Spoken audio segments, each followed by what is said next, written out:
Price Lord. தேவனுக்கு மகிமை உண்டாவதாக. ஆண்டவர் இரட்சகருமாய் இருக்கிற இயேசு கிறிஸ்துவின் நாமத்தினாலே உங்கள் யாவரையும் இந்த கால வேளையில் வாழ்த்துகிறேன்.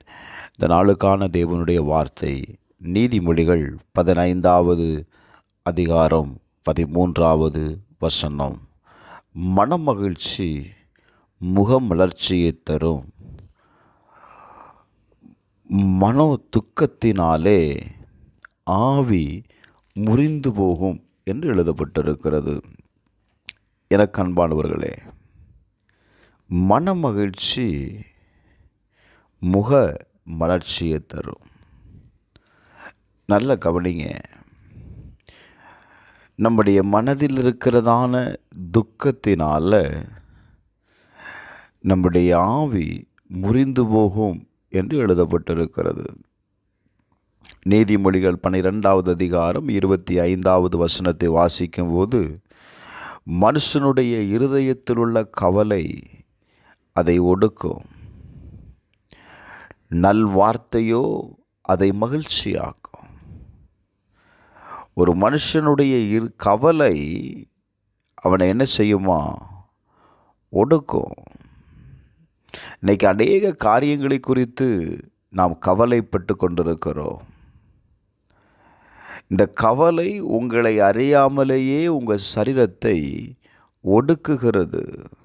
நீங்கள் ஒரு பக்கம் ஜெபிக்கலாம், ஆனால் இன்னொரு பக்கம் நீங்கள் கவலைப்படுகிறதுனால அது உங்களுடைய சரீரத்தை ஒடுக்குகிறது. நல்ல கவனிங்க. உங்களுடைய ஆவியை அது என்ன செய்கிறது அப்படின்னா முறிந்து போக பண்ணுகிறது. அப்படின்னா என்ன? சில நேரத்தில் நம்ம சொல்லுவோம் பாருங்கள், நம்ம உயிரோடு தான் இருப்போம், ஆனால் ஒரு மரித்து போன ஒரு வாழ்க்கையை நாம் வாழ்ந்து கொண்டு இருப்போம். வேதம் ரொம்ப தெளிவாக சொல்லுது, உங்களுடைய கவலையை நல்ல வார்த்தையினால தான் மகிழ்ச்சியாக்க முடியும். அப்போ இந்த நல்ல வார்த்தை எங்கே இருக்கிறது அப்படின்னா தேவனுடைய வேதம் தாங்க நல்வார்த்தை. இந்த வார்த்தையை நீ வாசிக்கும் போது, இந்த வார்த்தையை நீ தியானம் செய்யும் பொழுது, இந்த வார்த்தை உன் இருதயத்தில் இருக்கிற கவலைக்கு நல்ல மெடிசன் அப்படின்னு வசனம் சொல்லுது.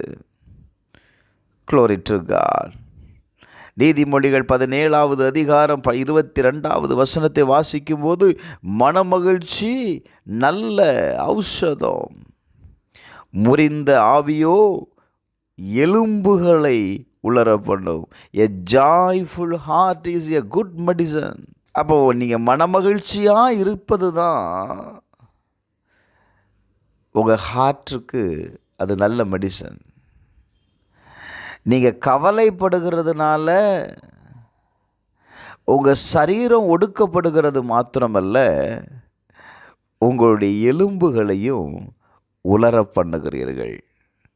எனக்கு அன்பானவர்களே, அதனால தான் கர்த்தர் சொல்லுகிறார், யோவான் 14:1 வாசிக்கும் பொழுது, உங்கள் இருதயம் கலங்காதிருப்பதாக, தேவனிடத்தில் விசுவாசமாயிருங்கள், என்னிடத்திலும் விசுவாசமாயிருங்கள். எனக்கு அன்பானவர்களே, இந்த கால வேளையில் கர்த்தருடைய வார்த்தை உங்களுக்கு நேராய் கடந்து வருகிறது. உங்களுடைய சூழ்நிலை எப்படிப்பட்டதாயிருந்தாலும், உங்களுடைய வாழ்க்கை எப்படிப்பட்ட நிலையில் இருந்தாலும், உங்கள் இருதயம் கலங்காதிருப்பதாக, தேவனிடத்தில் விசுவாசமாயிருங்கள். கர்த்தர் உங்களை ஆசீர்வதிப்பார். வேதம் சொல்லுகிறது, 2 கொரிந்தியர் 1வது அதிகாரம் 12வது வசனத்தை வாசிக்கும்போது, மாமிசத்திற்கு ஏற்ற ஞானத்தோடு நான் நடவாமல் தேவனுடைய கிருபையினால் நாங்கள் உலகத்திலேயும் விசேஷ வண்ணமாய் உங்களிடத்திலேயும் கபடமில்லாமல் திவ்ய உண்மையோடே நடந்தோம் என்று எங்கள் மனது எங்களுக்கு சொல்லும் சாட்சியே எங்களுக்கு புகழ்ச்சியாக இருக்கிறதுன்னு அப்போஸ்தலனாகிய பவுல் சொல்லுகிறான். மாமிசத்திற்கு ஏற்றபடி, மாமிசத்திற்கு ஏற்ற ஞானத்தில் நீங்கள் நடக்காம தேவனுடைய கிருபையில் நடக்க பழகுங்க. எல்லா சூழ்நிலையிலும் தேவனுடைய கிருபையை பெற்றுக்கொள்ளுங்க. Glory to God. இந்த உலகத்தினுடைய ஞானம் வேண்டாங்க. எங்க 2 கொரிந்தியர் 7:10 சொல்லுகிறது, லௌகீக துக்கம் மரணத்தை உண்டாக்குகிறது. இந்த உலகத்தை குறித்த கவலை உங்களை ஒடுக்கும், உங்கள் எலும்புகளை உலர்ந்து போகச் செய்யும். 3, மரணத்திற்கு ஏதுவாக கொண்டு போய் விட்டுவிடும். காலையில் கர்த்தருடைய வார்த்தையை வாசிங்க, அந்த வார்த்தையை அறிக்கை பண்ணுங்க, அந்த வார்த்தையை சொல்லி ஜெபம் பண்ணுங்க. இந்த நாள் முழுவதும் நீங்கள் ஆசீர்வாதமாக இருப்பதை காண்பீர்கள். செபிப்போமா? பரலோக பிதாவே, இந்த காலவேளையில் உம்மை நோக்கி பார்க்கிற ஒவ்வொருவருக்காக செபிக்கிறப்பா.